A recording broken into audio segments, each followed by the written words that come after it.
Warahmatullahi wabarakatuh. Perkenalkan, nama saya Kamarudin Andala, Widya Suara Ahli Utama BPSDM Aceh. Alhamdulillah kita bisa bertemu kembali pada pembelajaran agenda 2, yaitu kepemimpinan kinerja untuk PKA, yaitu untuk PKA.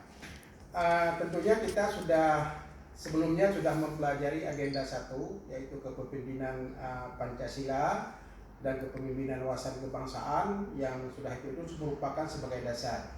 Hari ini kita coba membahas daripada kepemimpinan kinerja. Bapak Ibu tentunya sudah sangat mendalami MOOC ataupun sudah mendalami di dalam LMS, sudah membaca modul-modul di mana kita ketahui kepemimpinan kinerja ini ada 4 modul yang kita pelajari. Saya yakin Bapak Ibu sudah sangat-sangat paham. Maka oleh karena itu hari ini kita coba membahas beberapa pertemuan berikutnya. Yang pertama, kita berharap di dalam agenda ini Bapak Ibu untuk membekali sehingga dapat mendiagnosa masalah-masalah dan menemukan gagasan melalui pola pikir kreatif dengan memberdayakan dan membangun tim yang didukung oleh komunikasi yang efektif, yang tujuannya adalah untuk meningkatkan organisasi yang berkinerja tinggi. Tentunya pembelajaran ini punya tujuan umum adalah diharapkan untuk Bapak Ibu mampu mengelola perubahan di sektor publik yang didukung oleh jejaring kerja dan komunikasi yang efektif dalam memimpin pelaksanaan kegiatan peningkatan kinerja organisasi dalam rangka pencapaian kinerja tinggi. Kemudian ada indikator keberhasilan yang diharapkan dari Bapak Ibu nanti.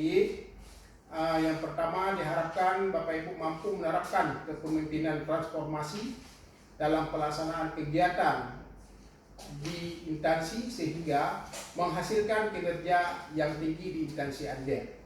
Kemudian harapan yang kedua, keberhasilan yang kedua, yaitu Bapak Ibu diharapkan mampu mendayagunakan jejaring kerja personal dan organisasi untuk mencapai kinerja organisasi, baik jejaring kerja secara internal maupun jejaring kerja secara eksternal.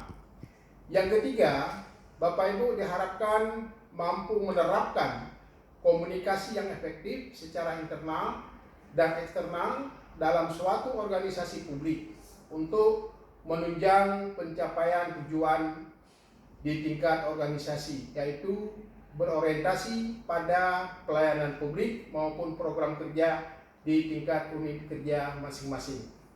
Yang keempat, diharapkan Bapak Ibu dapat menjelaskan konsep manajemen perubahan di sektor publik dan bisa mengaplikasikan atau mengaktualisasikan kepemimpinan manajemen perubahan, strategi perubahan di unit organisasi kerja Bapak Ibu. Ini mungkin yang dapat kami sampaikan, yaitu merupakan tujuan. Kemudian sebagaimana kita ketahui pola perubahan di dalam mengaktualisasi 4 modul tersebut, bagaimana nanti Bapak Ibu bisa mengkaitkan dengan teknologi 4.0, di mana Anda harus membangun satu kompleks kerja yang lebih bagus, kemudian bagaimana cara membangun kolaborasi, kemudian bagaimana cara membangun hierarki yang sangat bagus sesama kerja melalui suatu konsep VUCA, yaitu totality, uncertainty, kemudian complexity, kemudian ambiguity.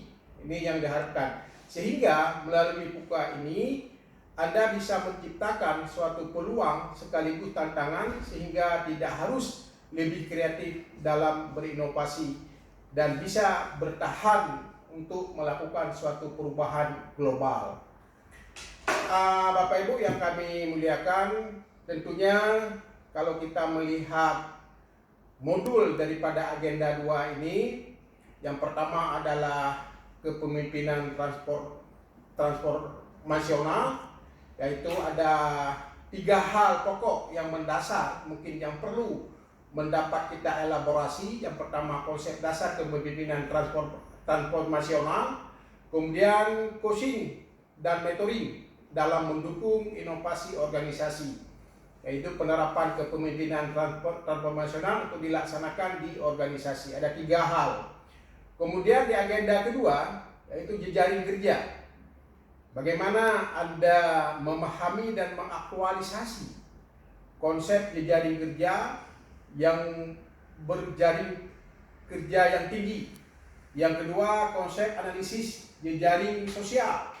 Jadi sosial ini banyak hal yang harus kita coba dalami. Kemudian ada konsep penataan ulang jejaring kerja. Yang keempat adalah konsep pendayagunaan jejaring kerja. Kemudian modul yang ketiga yaitu strategi komunikasi organisasi di sektor publik. Juga ada 3 hal penting yang perlu kita dalami. Yang pertama, organisasi publik dan komunikasi publik. Kemudian yang kedua, strategi komunikasi dan komunikasi strategis. Kemudian yang ketiga, advokasi kebijakan. Ini advokasi kebijakan sehingga melahirkan suatu perubahan yang tersistem melalui satu kebijakan. Kemudian modul yang keempat yaitu manajemen perubahan di sektor publik. Juga ada 3 hal yang diharapkan yang perlu Bapak Ibu dalami dan aktualisasi di dalam lingkungan kerja.